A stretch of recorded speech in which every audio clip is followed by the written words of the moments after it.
Number one, put God first. Put God first in everything you do. Everything that you think you see in me, everything that I've accomplished, everything that you think I have, and I have a few things, everything that I have is by the grace of God. Understand that. It's a gift. 40 years ago, March 27th, 1975, it was 40 years ago, just this past March, I was flunking out of college. I had a 1.7 grade point average. I hope none of you can relate. I had a 1.7 grade point average. I was sitting in my mother's beauty shop. They still call it beauty shops now? What they call it now? Yeah, I was sitting in the beauty parlor. I was sitting in my mother's beauty parlor, and I'm looking in the mirror, and I see behind me this woman under the dryer. And every time she looked up, every time I looked up, she was looking at me, just looking me in the eye. And I didn't know who she was, and I said, she said, somebody give me a pen, give me a pencil. I have a prophecy. March 27, 1975. She said, boy, you are going to travel the world and speak to millions of people. Now, mind you, I flunked out of college. I'm thinking about joining the army. I didn't know what I was going to do, and she's telling me I'm going to travel the world and speak to millions of people.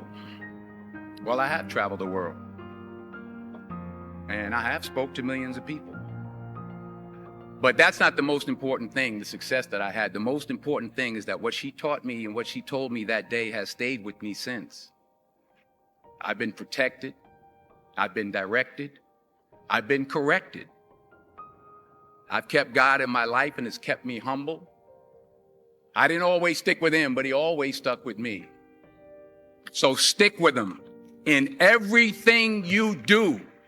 If you think you want to do what you think I've done, then do what I've done and stick with God. Number two, fail big. That's right.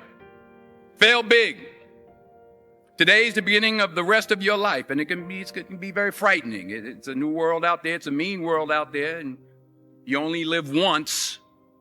So do what you feel passionate about. Take chances professionally. Don't be afraid to fail. There's an old IQ test, was 9 dots, and you had to draw 5 lines with a pencil within these 9 dots without lifting the pencil. The only way to do it was to go outside the box. So don't be afraid to go outside the box. Don't be afraid to think outside the box. Don't be afraid to fail big, to dream big. But remember, dreams without goals are just dreams, and they ultimately fuel disappointment. So have dreams, but have goals. Life goals, yearly goals, monthly goals, daily goals. I try to give myself a goal every day. Sometimes it's just to not curse somebody out. Simple goals, but have goals. And understand that to achieve these goals, you must apply discipline and consistency. In order to achieve your goals, you must apply discipline, which you have already done, and consistency every day, not just on Tuesday and miss a few days. You have to work at it every day. You have to plan every day. You've heard the saying, we don't plan to fail, we fail to plan. Hard work works. Working really hard is what successful people do.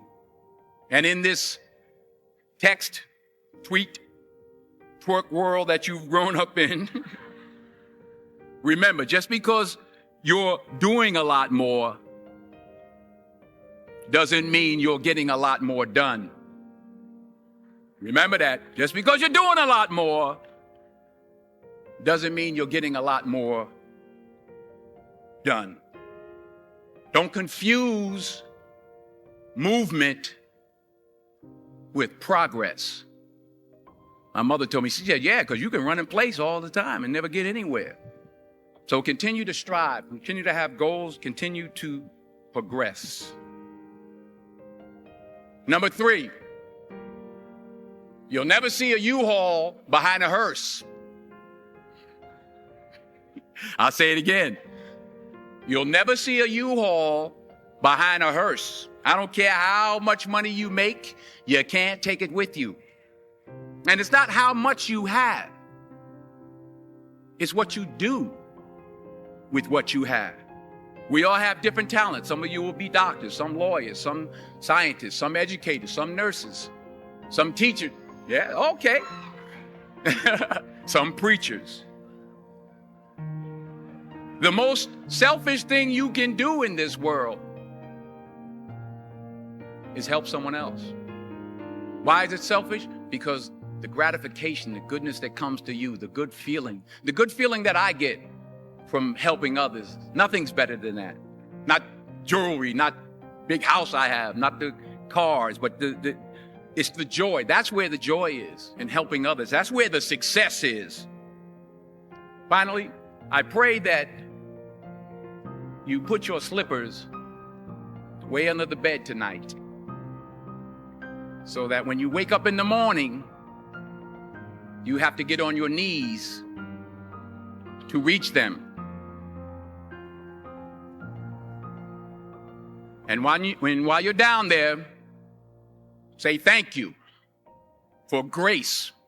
Thank you for mercy. Thank you for understanding. Thank you for wisdom. Thank you for parents. Thank you for love. Thank you for kindness. Thank you for humility. Thank you for peace. Thank you for prosperity.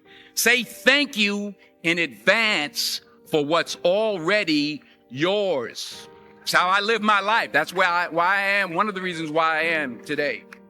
Say thank you in advance for what is already yours. True desire in the heart for anything good is God's proof to you, sent beforehand to indicate that it's yours already. I'll say it again.